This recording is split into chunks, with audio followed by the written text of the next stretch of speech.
of becoming your own banker Right. really speaks to what you share about the policy owner's behavior being far more critical than the behavior of the Sure. insurance company. But you see, we got to address the disease that infects the minds of most people out there regarding life insurance.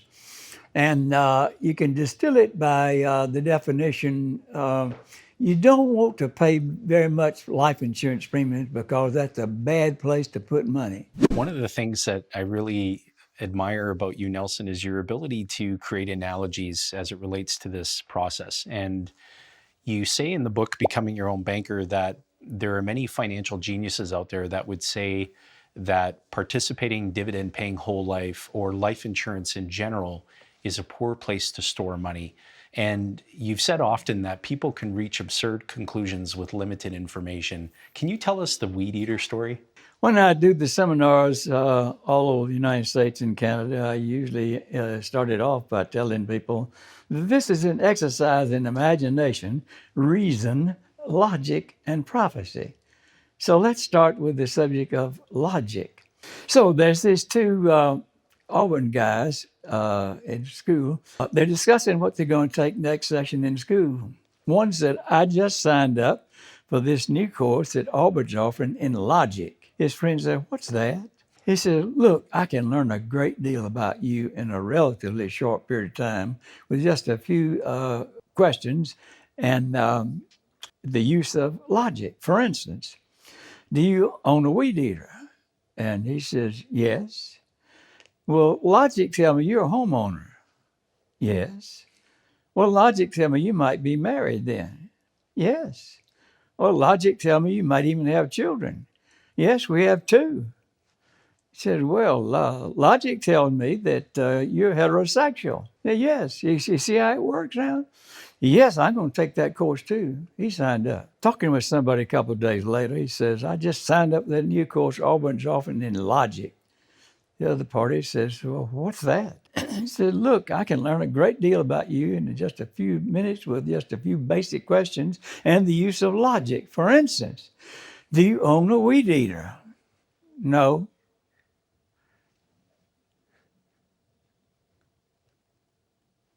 Logic tell me you're probably homosexual. You see, he took a little bit of information and he reached an absurd conclusion. Well, if there was ever a business out there that's treated that way, it's life insurance. People take a little bit of information and they reach absurd conclusions. And that's mainly because of all the financial geniuses that exist out there today that they've all got their particular agenda and they like to ridicule something. And there's some big-time personalities out there that have made an enormous career out of ridiculing life insurance. And people listen to this sort of stuff. But what's happening is that they're just telling half-truths, and that's all. The accompanying illustrations where you demonstrate the process of becoming your own banker Right. really speaks to what you share about the policy owner's behavior being far more critical than the behavior of the insurance company. But you see, we got to address the disease that infects the minds of most people out there regarding life insurance. And you can distill it by the definition you don't want to pay very much life insurance premiums because that's a bad place to put money. That is the hardest thing to overcome out there because it's been instilled in the minds of most of the people that are adults at this particular time. Now, that wasn't true when I was early 20s or so. It was thought about totally different. But this thing has come on over a period of time to the point where it's the dominant thinking. So, hence, as a result of that, I want to pay as little as I can and get as much protection as I can for the little bitty outlay. And so here comes those computer illustrations that just fascinated everybody. Look, you can pay 4 premiums and let dividends pay the premiums from that point on.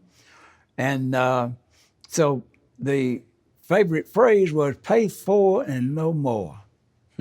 That was a slogan out there among life insurance agents. And then some other guy comes up with, "Look, I can show you how you can pay 3 and be free."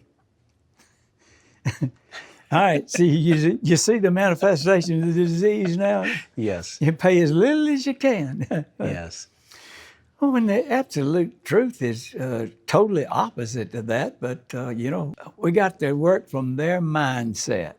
I wanted to begin with part one of becoming your own banker. You mentioned that banking is the most important business in the world, and that without it, all business comes to a screeching halt. Can you expand on that?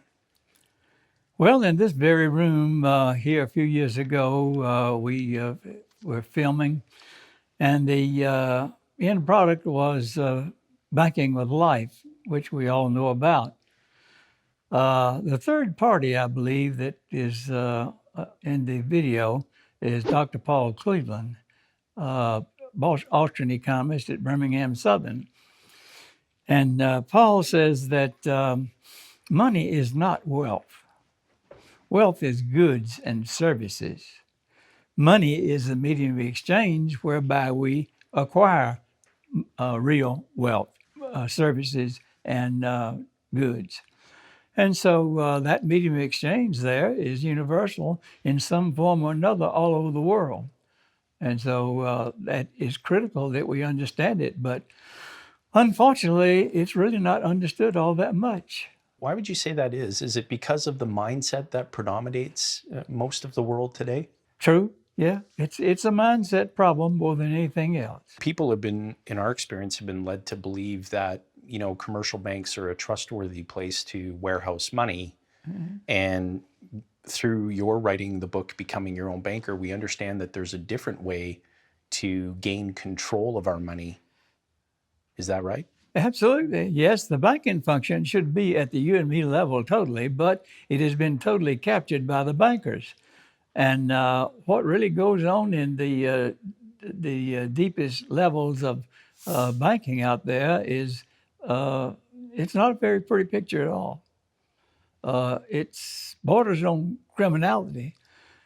Anybody that would lend money that doesn't exist, that's not a very good person, but that is what's happening today. You've also taught us that this is not a process where we can try to convince someone through intellectual argument versus helping somebody understand what the essence of this process is. Could you maybe expand on your thoughts around how people come to know about becoming your own banker and what your suggestions would be about what a person can do to gain that knowledge and to catch it, if you will?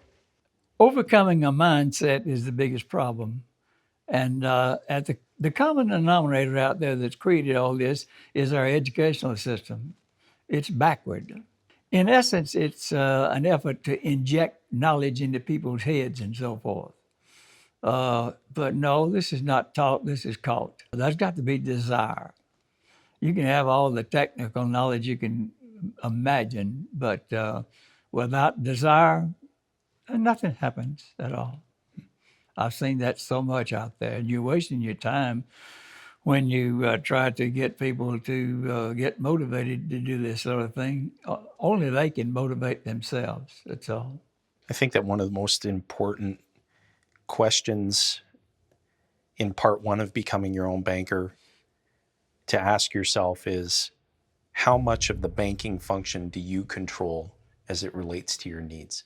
Yeah, it should be 100%. It can be. There are lots of folks out there that are in this condition. They'll never see a bank again in their life. And so this book essentially is all about how to create your own banking system so that you can control 100% of the function as it relates to your needs. Yeah. But you've shared with us many times that it doesn't happen overnight. Oh, no. Oh, no. And there are lots of people out there that will never catch on. There are people with degrees that they have no desire in this direction at all. And you cannot force feed them it at all. It's impossible. They gotta wanna. There has to be a motivation there Yes. and a desire. In essence, infinite banking concept is ridiculously simple, but it's complicated by the fact of the mindset that the general public has. They think that this can't be true because it is so simple that it's got to be complicated of some kind. And the forces out there that cause all this sort of stuff deliberately make it that way. Uh, they intimidate you, is what it amounts to. Well, you got to realize what evil looks like, and that is evil that's going on out there. Don't participate. That's all. You got to learn to secede from the way that the world thinks. Is what this amounts to. And when you do, you've created a microcosm that's all yours. You've created an aquarium. Hence why it's important, as you've said, to have a good coach. That's absolute necessity because people listen to what the world has to say so very much. For instance, there's a radiologist up in Coleman, Alabama, about 45 miles north of here, who was coming along very well with what I was teaching back when I first put this together. He was among the very first that I introduced this concept to. But every time that I went to a review with him, his first question, who else is doing this? I can't find anybody out there that corroborates what you're teaching. Am I the Lone Ranger? Well, I said, well, what if you are? You're doing it right, they're doing it wrong. You ought to be proud. Well, he stuck with it, and by the time he retired, he had more than doubled his usual premiums. And now he sings my praises. But that was the hardest thing I had to do was try to keep him between the ditches of listening to the nonsense that's going on. We're going to dive into part 2 of Becoming Your Own Banker, where you share wisdom about what you reference as the human problems. Right. And I wanted to start with Willie Sutton's law. Sutton's law is formulated thusly as wherever wealth is accumulated, someone will try to steal it. First labor saving device, don't produce anything, steal what somebody else produced. That's the hallmark of mankind since day one.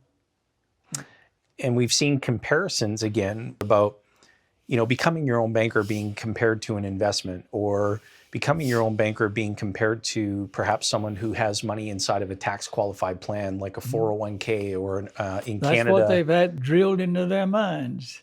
Governments want to make a prisoner out of you. Now, the easiest way to do that is to give you something. See, in my book, Building Your Warehouse of Wealth, the chapter 10 is Out of Egypt and On to Babylon, from slavery to slavery. And I'm just starting there with Abraham and just 3 generations. They're down in Egypt as a result of a government handout. Pharaoh was government.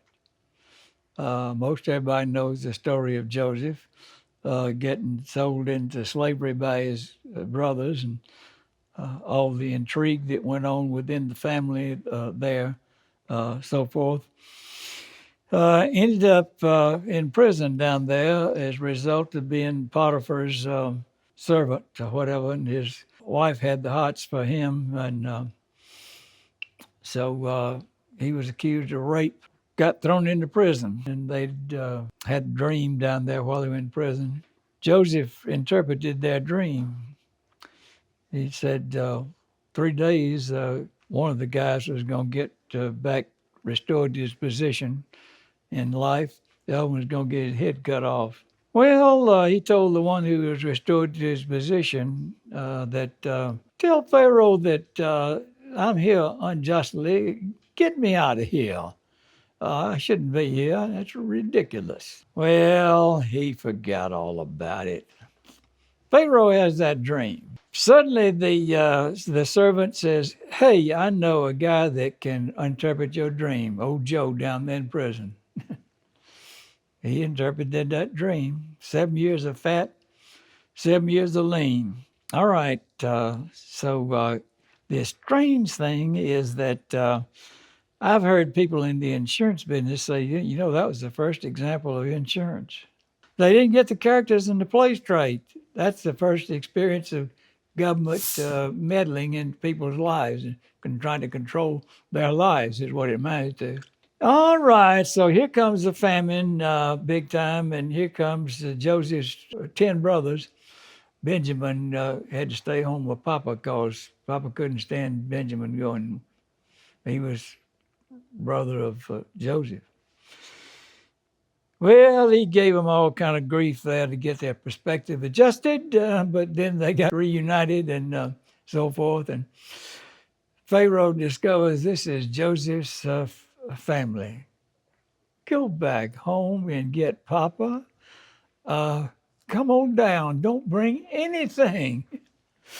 I'm going to give you the best part of Egypt. Well, if you ever start taking a government handout, you will end up being a slave. It will poison your mind. You will think that your blessings come from government. They want to make. So that's the hallmark of Satan. He makes things look good at first, but it turns right and bites you in the butt every time.